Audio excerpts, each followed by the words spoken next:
ready to make America great again. Bernie Sanders doesn't get it. Hillary Clinton doesn't get it. Barack Obama, he really don't get it. The next time we see him, we might have to kill him. Donald Trump has a lot of work to do, telling us what he's going to do specifically.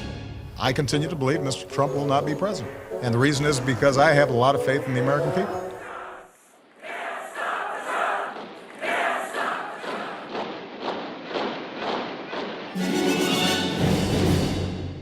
This is Trumpcast, the show also known as Orange is the New Hack. I'm Jacob Weisberg, and I'll be honest, I'm worried that this podcast might not be over in July, which is what I was hoping. Michael Kinsley, who taught me most of what I know about political journalism, used to have a saying about campaign coverage. The first rule is that the story has to change. A static field serves nobody's interests.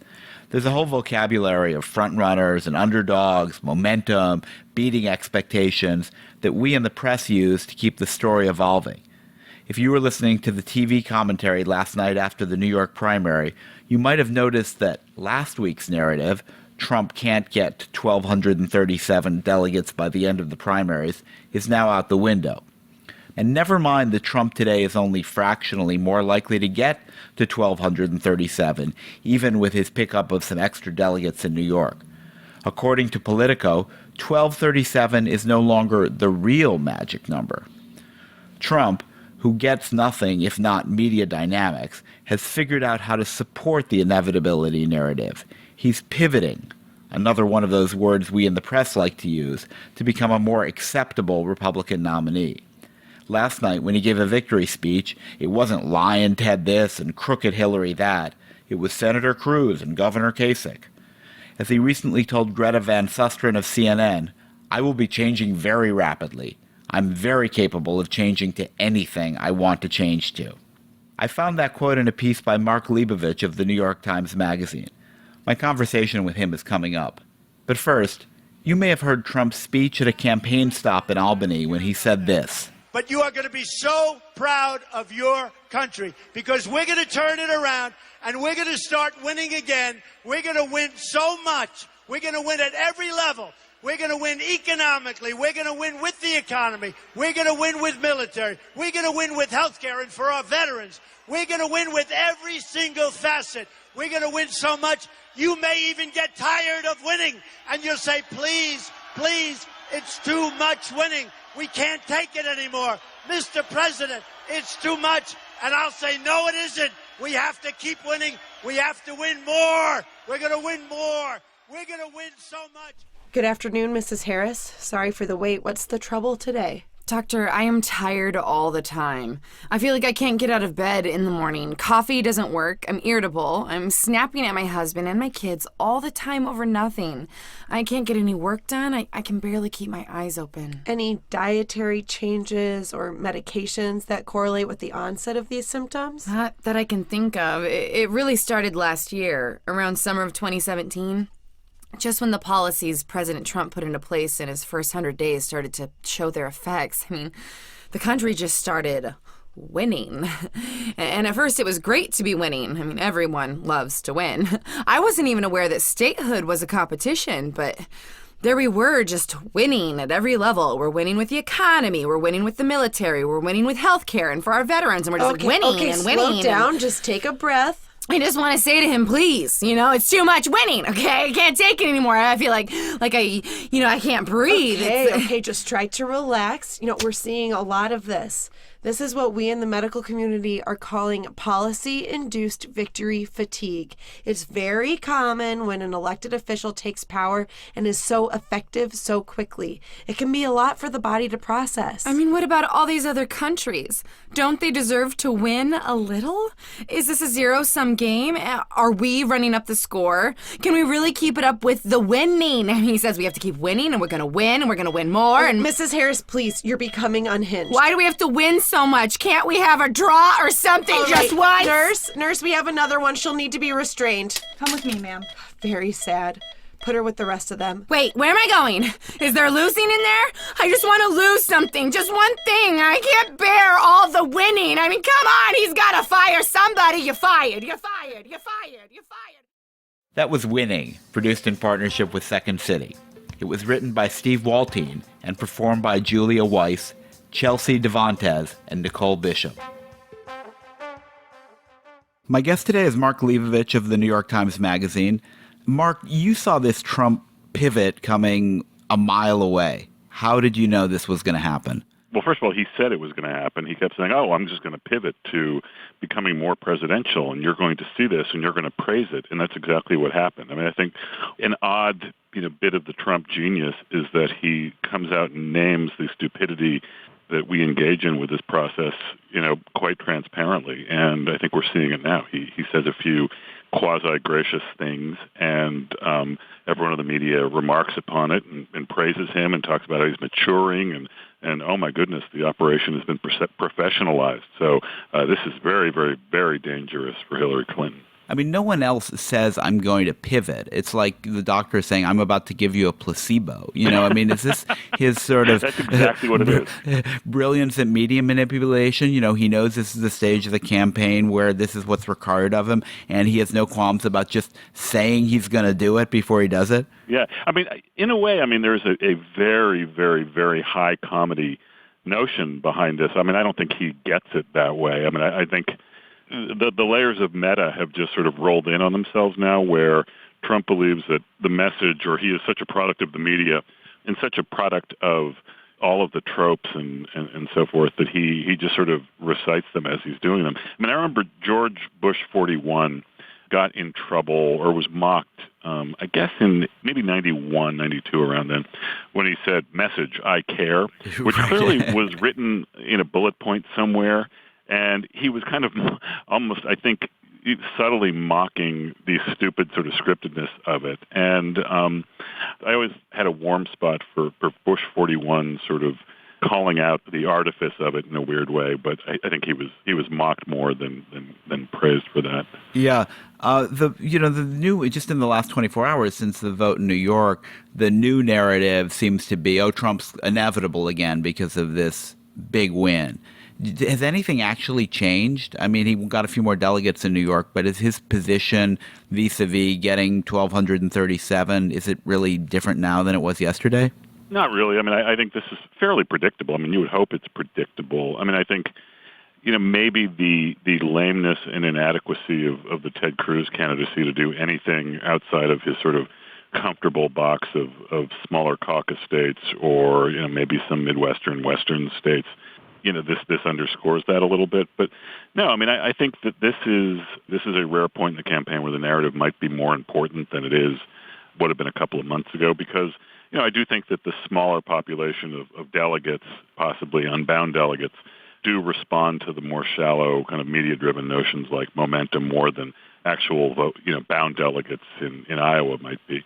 So, I mean, in that sense, it's significant, but, as we've seen again and again, I mean, this can all change if he underperforms in the northeastern states next week, and then maybe loses Indiana or one of the states the following week. But a week ago, everyone was saying, including me, I should add, if he doesn't get 1,237, there's no way the Republicans will be crazy enough to give him the nomination. If he doesn't win it on the first ballot, he won't win it. Now the heading on the Politico newsletter today is, 1237 isn't the real number. There's some real number that's short of 1237 that's like good enough. Exactly. And I think that's probably, that might be a sign of a smarter Trump operation that, can sort of spin the likes of Politico on a notion like that. And again, this is a population that probably does read Politico and, might possibly be swayed by that. And I think what Trump is doing now, and he has really for the last couple of weeks, is he's got sort of a two-pronged strategy. One is,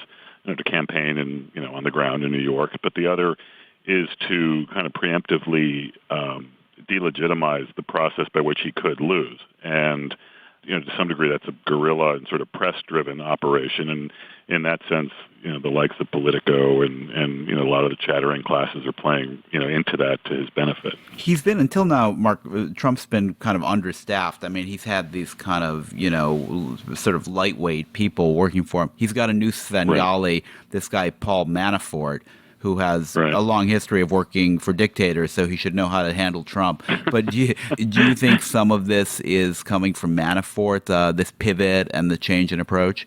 Yeah, it might be. I mean, it's just not that complicated, though. I mean, the idea that like you would need like this great brain trust to come in there and and sort of impose this on him is just not. I mean, it's like a 10-year-old could figure this out.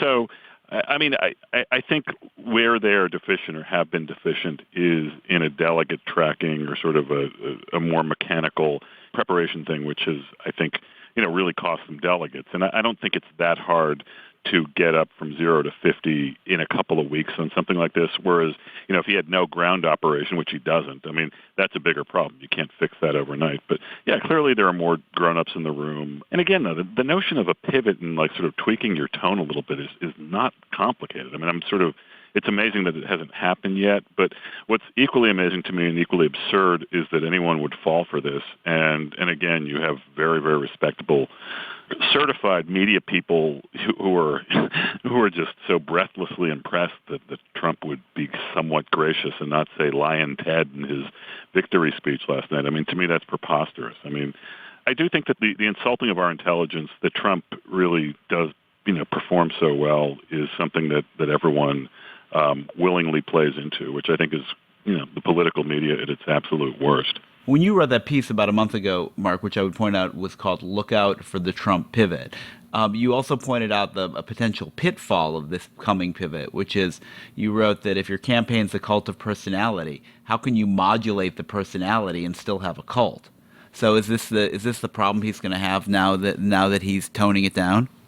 I think maybe less so, just because at this point, I mean, the cult is in place, and it's not like the people who voted for Trump in all these primaries so far are going to sort of see this and say, oh, aha, I'm going to vote for Hillary in the general election. I mean, these people are in the camp already. So, look, I mean, I think this might have been a bigger deal if we were much earlier in the process. But, no, I mean, I think that at this point he needs – I mean, he's got a lot of room to grow, and the room to grow are in the people who you would like to think are not cultable, if that's a word. So you've spent some time with covering the man himself. You've been on his 757, and how's covering Trump as a candidate different from covering everybody else, if it is? Well, why is this night different from all other nights?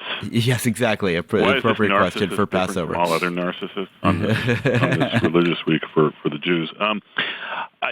First of all, it's exhausting. It's exhilarating in a way because, I mean, the fighting for access that, we were always engaged in, and the fighting for, to get beyond the stupid talking points and again, the stupid tropes, that's not really a factor. He's right there in front of you. It's all, he knows it's a show, and he's always putting on the show, and he's directing the show to some degree. So there is an initial like, wow, this is different. I like different. And it's not as lobotomizing as it would be to be around another candidate. On the other side, it's exhausting in that over time you realize that pretty much everything that comes out of his mouth is either a boast, a lie, or a threat. And when you are the target audience for all of that, it's disconcerting. I mean, I remember I came back after a trip with him, and my wife said, I've seen you come back from a lot of these trips over the years, but this is just different. You just have a different sort of color in your face, and I think she's right. I mean, it's not a good thing. You just feel like you've been through an experience that is not, I would say, not human. But it's interesting, Laura, your wife noticed it affected you. I mean, how did it affect you being around him? Were you were like, the veils had been ripped from your eyes, you were shattered? What impact did it have on you? I mean, she said it was subtle, but she said I talked differently about the trip. I mean, I couldn't believe how shameless he was, for one. I mean, he was so unabashed about just sitting there staring at himself on TV and flipping around the station so that he could see himself instead of someone else on TV.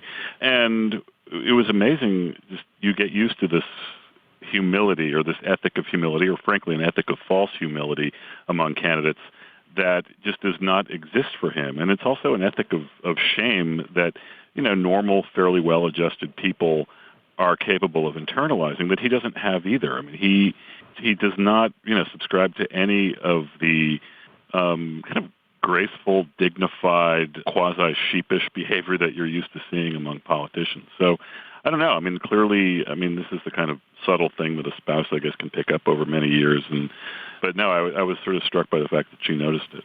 I mean, it's interesting, narcissism probably does preclude shame at some level, or at least as long as you don't lose.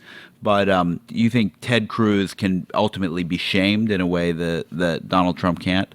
Ted Cruz has spoken about, and I think this is a rare moment in which Ted Cruz has kind of resonated, at least with me, over the months, which is he said it's difficult for him to raise his kids in this environment, or at least to explain to his kids some of the things that they're seeing on the debate stage, or some of the things that the Trump campaign is saying about him or his wife or their mom and so forth.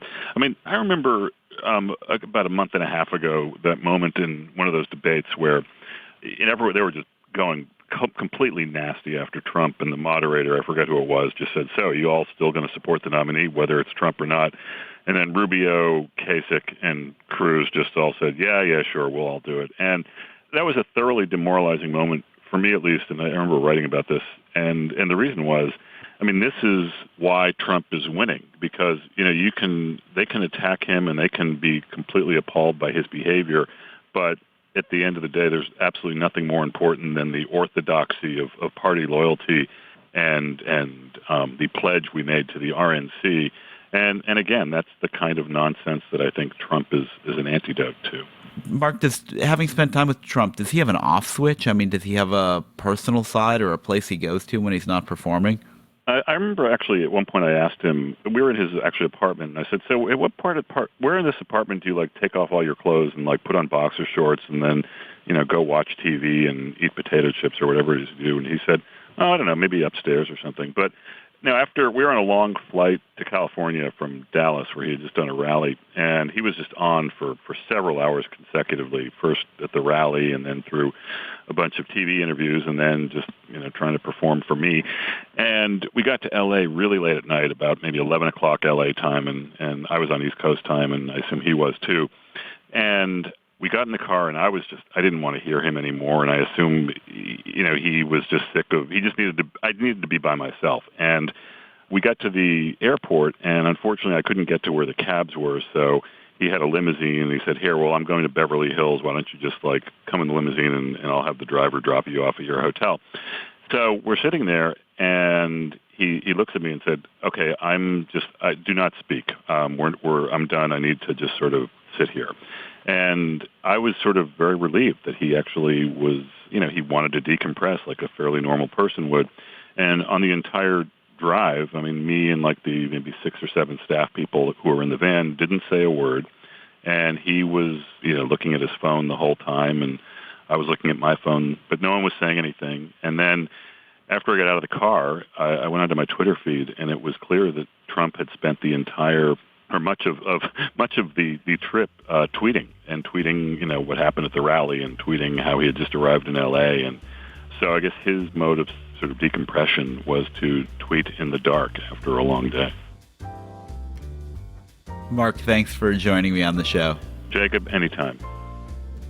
That's it for today's episode of Trumpcast. I want to thank everybody who's given us ratings and reviews on iTunes. It's a big help, and it means a lot to us. Trumpcast is produced by Henry Malofsky and Jason DeLeon. Slate's executive producer is Steve Lichtai. Andy Bowers is our chief content officer. I'm Jacob Weisberg. Thanks for listening to Trumpcast. I would like to extend my best wishes to all, even the haters and losers. Mitt Romney is a total joke, and everyone knows it. If Ted Cruz doesn't clean up his act, I have standing to sue him for not being a natural-born citizen. I beat Hillary! Mormons don't like liars! Why does Megyn Kelly devote so much time on her show to me? Almost always negative. She is sick and the most overrated person on TV. Without me, her ratings would tank. Get a life, Megyn. Get a life, Megyn! In every city, she encouraged them to enjoy what she called the cheerful hurly-burly of city life.